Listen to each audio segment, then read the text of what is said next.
Hi, it's Miss Rosie with the San Diego Natural History Museum. Do you have a pet? Maybe a cat or a dog? We have a lizard. Maybe you have a snake or a rat, a hamster? Well, I have a story for you today about a very unusual pet. This is called This Moose Belongs to Me, and that is written and illustrated by Oliver Jeffers. Wilfred owned a moose. Do you really think you can own a moose? Isn't that crazy? A moose? He hadn't always owned a moose. The moose came to him a while ago, and he just knew, that it was meant to be his. He thought he would call him Marcel. So there's Wilfred, and there is the Marcel the moose.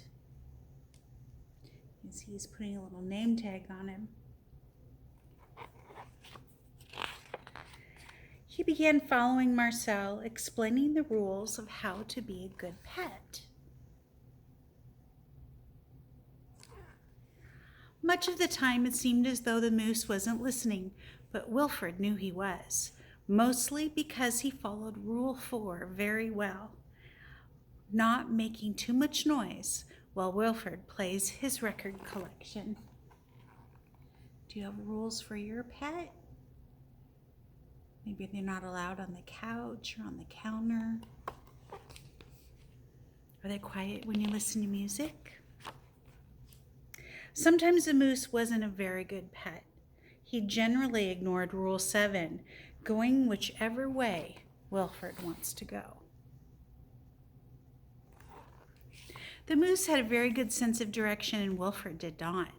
And because the moose was particularly poor on Rule 7, subsection B, maintaining a certain proximity to home, Wilfred quickly learned to bring some string along on their outings so he could find his way back again.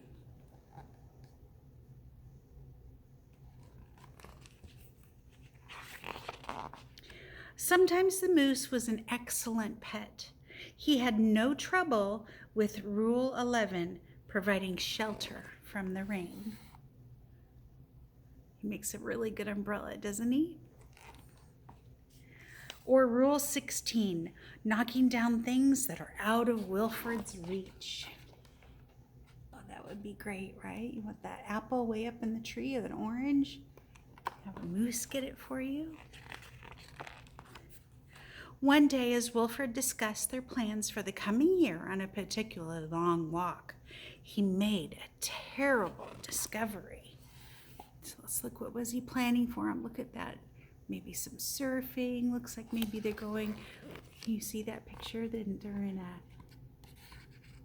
a little barrel going over a waterfall. Maybe you can ask Mom and Dad where that might be. That's a special place. People used to do that. But there they are on their walk. What kind of bad discovery do you think he found? Someone else thought she owned the moose. Look, she called him Rodrigo. You're back. Wilfred was dumbstruck. This moose was Marcel, not Rodrigo. The old lady was mistaken, and Wilfred thought it only proper he corrected her. This moose belongs to me, he explained.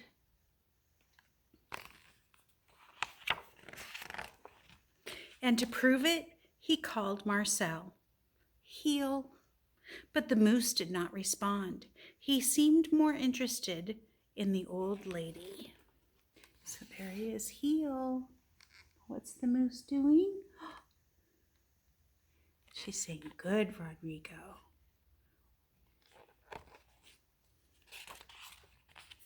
Embarrassed and enraged, Wilfred rushed off for home. So there he is. Oh, fine. You see up here? That means he's angry. But in his haste and miles from anywhere, he tripped over his strings and got tangled up. So take a look. Oh no, he got all tangled up in his string. and there he lay.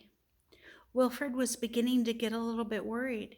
It was getting late, and the monsters would be out soon. So there he is, all wrapped up in his string, out in the middle of this forest while it's getting dark. Do you see him down here?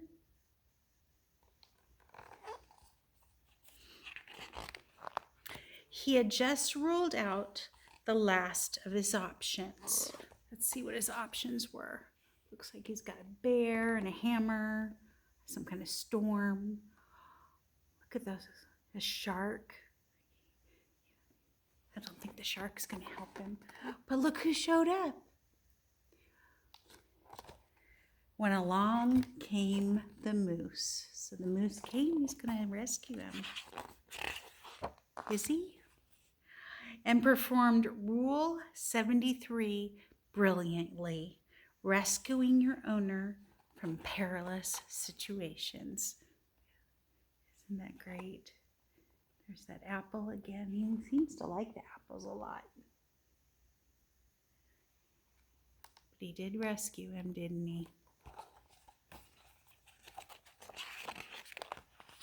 All was forgiven, and perhaps Wilfred admitted he'd never really owned the moose anyway.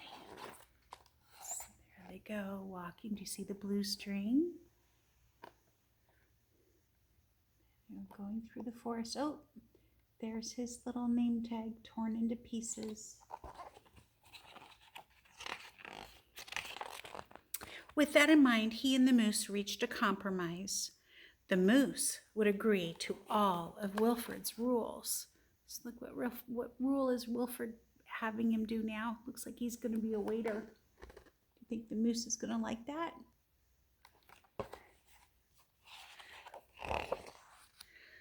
Whenever it suited him. So there they are. Beautiful picture. Well, he'll be a pet whenever he feels like it. Maybe when Wilfred has an apple, right? Dominic, you're back. And you brought me an apple. There's someone else who thinks he's their pet. Isn't that great? The moose is pretty clever, isn't he? He just, whoever's willing to give him an apple, that's who he'll go to. Sometimes it's the only kind of pet you can have. So I have a craft for you today. Of course it's a moose, and I wonder if you guess what the antlers might be on this moose. Look, there he is, and these are my hands. You can take your hands and make the antlers. For the moose, give him a couple eyes and a nose. These are just some circles that I pasted together, some circles for the eyes, and then I drew little black things for the nose. You see the moose? A little hand moose. Well, I hope you have a wonderful day, and I'll see you next time.